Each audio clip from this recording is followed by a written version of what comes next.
The collaboration between Nintendo and our partners at Retro Studios. Have a look.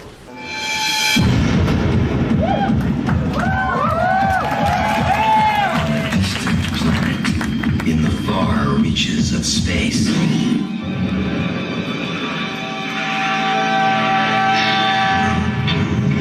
Lies a powerful,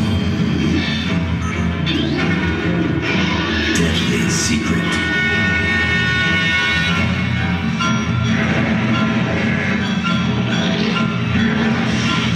This holiday, step into the gravity suit. Behind the visor. For an experience that's out of this world. Metroid Prime. She's back. The story of Retro comes from a very different era of Nintendo. Essentially back then they were doing exactly what we know modern Nintendo for not doing. Their brand new GameCube was fighting the good fight, pushing out graphics that defined the 6th generation. It's kind of hard to overstate what a huge jump there was between the N64 era and the GameCube era. I mean, just look at a game like Rogue Squadron and its sequel, or look at Wave Race, or even, Star Fox. For a lot of these games, the GameCube represented an opportunity to enhance what had already been done. Essentially take things that already worked and make them work better. Things that worked on the N64 ought to work even better on the GameCube. But there was one series that never had a chance on the N64. A series for whom the GameCube was its first opportunity to step into a third dimension. Fans of Metroid had waited out the N64 generation with really no word on a sequel. It had been close to a decade since Super Metroid, but rather than assigning the new game to one of the tried and true EAD teams, Metroid Prime was handed to an unknown American studio called Retro. Hey everybody, I'm John Reardon and you're watching NWR TV. Welcome to Know Your Developers Episode 9, Retro Studios, the Metroid Era.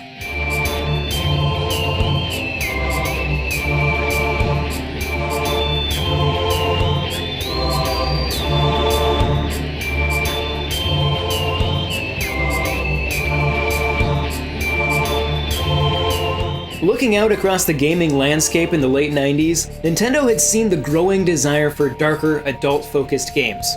In 1998, Nintendo formed Retro Studios in cooperation with Jeff Spangenberg. Spangenberg had previously worked with Nintendo as the founder of Iguana Entertainment, who had developed the Turok series on Nintendo 64. Nintendo's goal for Retro was simple: make adult-focused games and potentially introduce Western influences to their Japanese properties. With that in mind, the freshly formed studio began development on 4 different titles: an adventure game, a car combat game, an American football game, and a role-playing game called Raven Blade. While Raven Blade would make it as far as an E3 demonstration in 2001, none of these titles would ever actually arrive. However, the engine behind Raven Blade would lead Retro down the path that would ultimately define the studio's legacy. Miyamoto himself saw potential in Retro's early work and suggested that Raven Blade's engine be repurposed for a new Metroid game. In other words, he totally Star Fox adventured it. In 2000, Nintendo officially licensed Metroid to Retro Studios, and development on what would ultimately become Metroid Prime began. In early 2002, Nintendo purchased a majority share in Retro Studios, making it a first-party Nintendo studio. Part of this full buyout may have had to do with Nintendo's opinion on how Spangenberg was representing the company. While there's no official statement from Nintendo, it is known that Spangenberg was running a website from the company offices that featured, shall we say, some questionable content. Spangenberg, having stepped down from his president role, was replaced by Steve Barcia. Barcia had previously founded Simtex Studios way back in 1988. The company was most well known for their PC strategy games, such as Master of Orion. Regardless of leadership, however, development on Metroid Prime was not smooth, and staff report working up to 100 hours a week as they regularly struggled to hit deadlines. Obviously, you wouldn't know it from looking at Metroid Prime. What resulted was what many consider to be one of the best games ever made. Surely one of the first to realize the undeniable quality of Metroid Prime was future Retro Studios CEO Michael Kelbaugh. At the time, Kelbaugh was working as a tester for Nintendo of America. He couldn't have known that the copy of Metroid Prime he was tasked with testing was an indication of things to come. Kelba was, in fact, the very first tester Nintendo ever hired in America back in 1988. He often spoke fondly of his time testing the Donkey Kong Country games on the Super Nintendo, which was ultimately another, somewhat foreshadowing experience. Despite the success of Metroid Prime, Nintendo was ultimately not happy with the way Retro Studios was being run. In early 2003, they replaced Barcia with Kelba. While Metroid Prime's development may not have been a smooth ride, many of Retro's developers came out of the experience with a strong loyalty to Barcia. When Kelba first arrived, many employees threatened to quit over the change in leadership. Kelba was left to plead with his employees that they stick it out and give him a chance. Whether through a desire to give their new boss that opportunity, or devotion to the Metroid Prime series, the team would, for a while, stick around. If Metroid Prime were to be taken as evidence, these were some of the most talented game designers in the world, and they were suddenly under the command of a game tester. Mark Bassini found himself inducted into the original Retro team, having previously worked on Turok Rage Wars. He worked as director on all three of the original Prime titles. In an interview with Game Informer years after the release of Prime 3, Bassini stated that because of the incredible grind he and the Retro team put into the Prime trilogy, he had trouble remembering them positively. One almost wonders if working your employees through 100-hour work weeks might be a bad idea. Bassini went on to work at Armature Studios, where in 2006 he served as the director of Recore on PC and Xbox One. While the game received mixed reviews, it certainly carries with it a fair amount of that Metroid Prime magic and sense of isolation. Mike Wicken started in games with N-Space, where he worked on a variety of PS1 titles, including Razor Wing, Tiger Shark, and Duke Nukem Time to Kill. He spent a few years at Infogrames, where he worked on Slave Zero for Dreamcast. Wicken was the senior designer on the first Metroid Prime, and his work continued in its sequels. In an interview with Switch Player, he discussed the disorganization present at Retro from the moment he walked in.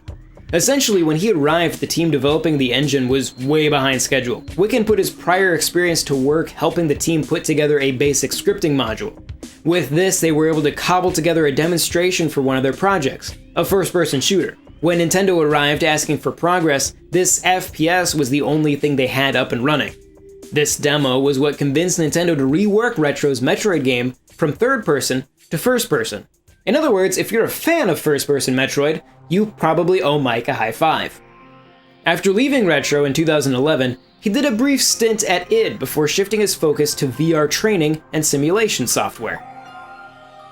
Kine Pearson joined the Metroid Prime team on Prime 2, in which he worked as a senior designer.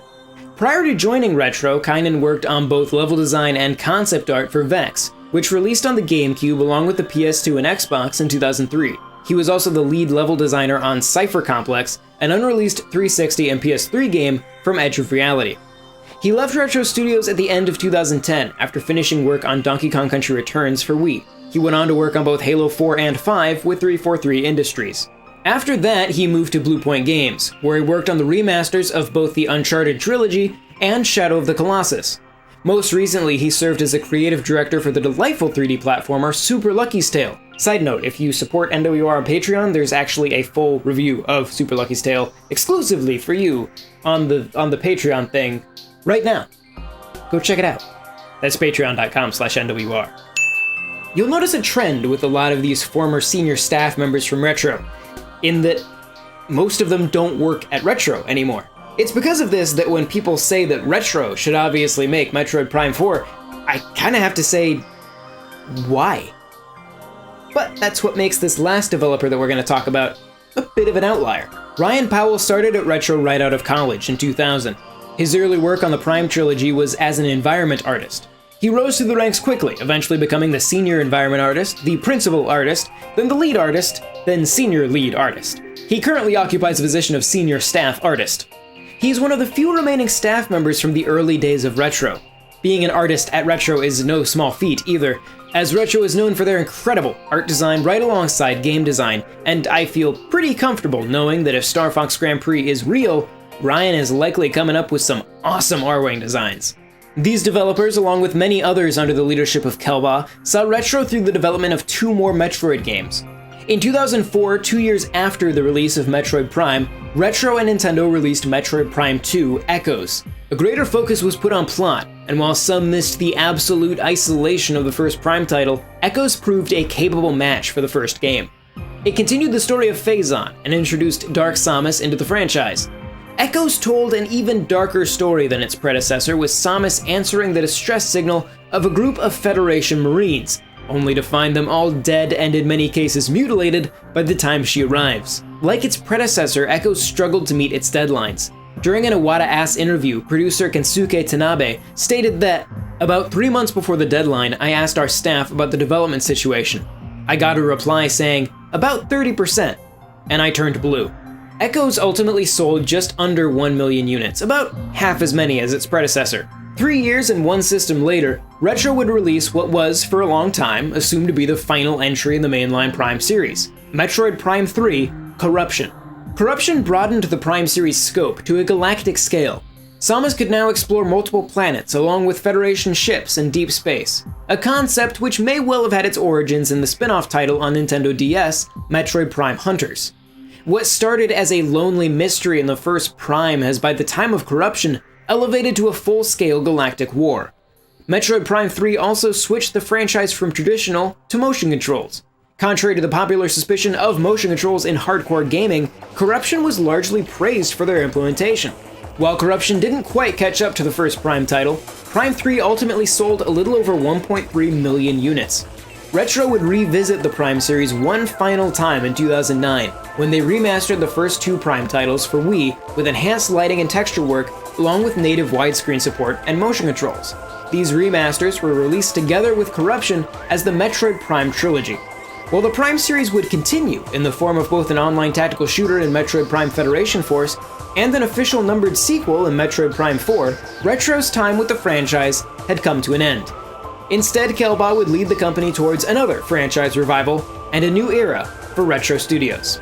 Thank you very much for watching, and if you enjoyed this video, consider sharing it with a friend, or leaving a like or a comment, or do all those things. You should also consider subscribing to Nintendo World Report TV. We make videos like this, and if you like videos like this, well then let's see where this thing goes, shall we? You can also check out NintendoWorldReport.com for tons more Nintendo coverage, and if you want to support both this channel and the site, you can check out Patreon.com/NWR, and thank you very much to those of you who already do that, who are the reason that we make the videos, and the articles, and the podcasts, and the such. So, thanks for being great.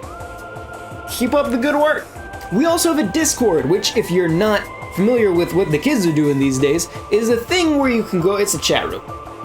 It's a chat. It's like a chat with multiple threads. It's like a live forum for you old people. Do kids know what forums are anymore? Do forums still exist? Anyway, there's a link to our Discord in the description. It's fun. You can hang out with me, other staff members, the Patreon supporters, and just the fans, and everybody. It's a good time there. Click the link in the description and subscribe. It's the internet. You do all the internet things. All right. Thank you very much for watching, and I will see you next time.